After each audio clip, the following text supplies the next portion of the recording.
অপসারিত হোক। ঠান্ডা মাথায় খুন হয়েছে, এটা ঠান্ডা মাথায় খুন হয়েছে।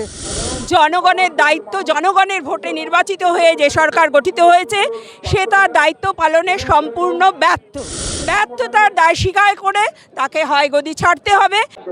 আমরা জনগণ যদি আইন হাতে নিই, কারোর বাবার সাধ্য নেই আমাদেরকে থামানোর।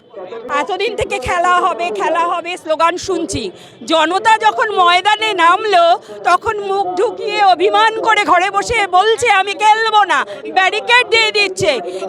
এর থেকে আর নির্লজ্জ জবাব কি হবে?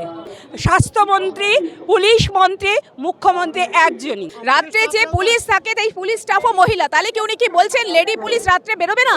লেডি পুলিশ রাত্রে ঘরে বসে ডিউটি করবে? উনি কি বলতে চান এটার জন্য? সরকার কি বলতে চায়? We are confused. কি বলতে চান এটা পরিষ্কার করে বলতে হবে। একটাই কথা, উনি যখন মনে করছেন ওনার এত কিছু বাউন্ডারি মেয়েদের জন্য দিতে হবে, অতএব উনি ফ্রি লাইফস্টাইল দিতে ব্যর্থতা স্বীকার করে ওনাকে পদত্যাগ করাই উচিত। আজকে তুমি যেটা বললে যে তালা থানার ওসি আজকে অসুস্থ, সে যে কোনোভাবেই হোক ওনাকে বলি গেট ওয়েল সুন।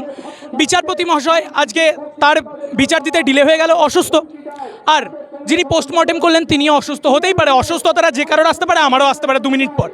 সো আমি একটা কথাই বলতে চাই, ব্যাপারটা কোথাও কাকতালীয় হচ্ছে না, নাকি এই ব্যাপারটা সত্যিই অসুস্থতার? আমার মনে একটাই প্রশ্ন, মেয়েদের জীবনে কি সত্যিই কোনো স্বাধীনতা তবে আর বেঁচে থাকলো না? আমার বাড়িতেও তো মেয়ে আছে, একটা 3 বছরের বাচ্চা মেয়ে আছে আমার বাড়িতে আমার দিদি আছে, আমার মা ছিলেন। 10 লাখ টাকা একটা মেয়ের মারা যাওয়ার পরে একটা ইন্টারভিউয়ে আমি দেখেছি, উনি বলছেন 10 লাখ টাকা। কিসের এই 10 লাখ টাকা? যে মেয়েটি মারা গেছে তার প্রাণের দাম আপনি দিতে পারবেন না। একটি মেয়ের দাম কোনোদিনও 10 লাখ টাকা হয় না। একটা খেলনার দাম 10 লাখ টাকা হতেই পারে, একটা যন্ত্রের দাম 10 লাখ টাকা হতেই পারে, একটা ফোনের দাম 10 লাখ টাকা হতে পারে, কিন্তু একটা মানুষের প্রাণের দাম 10 লাখ টাকা হয় না। Shame on you. দেখুন, এই বিষয়ে আমার একটাই স্টিল ওয়ে, যে আমি তো কোনোদিন মদ খাইনি বা গাঁজাও টানিনি বা সুটটাও মারিনি, তো আমি বলতে পারি না মদের স্বাদটা কেমন বা মাতাল কেমন হয়। হ্যাঁ, রাস্তায় দেখেছি পড়ে থাকে, টলকায়, উল্টোপাল্টা নোংরা কথা বলে, গা দিয়ে গন্ধ বেরোয়। তবে এখানে ক্যামেরায় একটু ঘুরিয়ে দেখাতে পারেন, যতজন এসছে আমার তো মনে হয় না যে প্রত্যেকে অ্যালকোহল কনজিউম করে এসছেন বা সিগারেট ফুঁকে এসছেন। এখানে একটা কথাই বলবো, যিনি বলেছেন তিনি হয়তো ভ্রমে বলে দিয়েছেন। তো যাই হোক, মানুষের ভুল হতেই থাকে, সে ভুলকে না হয় ক্ষমাই করে দিলাম, এটা বাচ্চাদের ভুলের মতো সাধারণ কথা।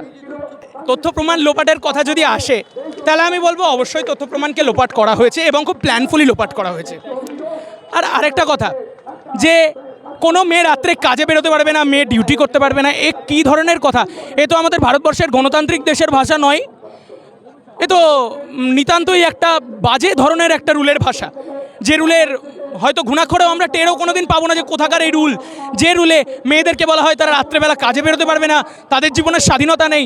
আরে মেয়েরা পেট থেকে 9 মাস 9 দিন পেটে ধরে আমাকে জন্ম দিয়েছে, তোমাদের প্রত্যেককে জন্ম দিয়েছে যারা আজকে এই খবরটা লাইভ টেলিকাস্ট করছো। তার মানে তোমাদের মারাও বেরোতে পারবেন না, তোমাদের দিদিরাও বেরোতে পারবেন না।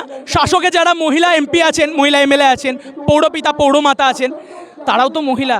আমি তাদেরকেও বলবো যে আপনারাও একটু ভেবে দেখুন না, যে আপনারাও তো মহিলা, আপনাদেরও কি যন্ত্রণা হয় না এই মৃত্যুটাতে? আপনাদেরও কি ভেতরে কষ্ট জাগে না? নাকি এটা মনে হয় না যে মহিলাদের স্বাধীনতা খর্ব করা হচ্ছে? প্রশ্ন আপনাদের উদ্দেশ্যে।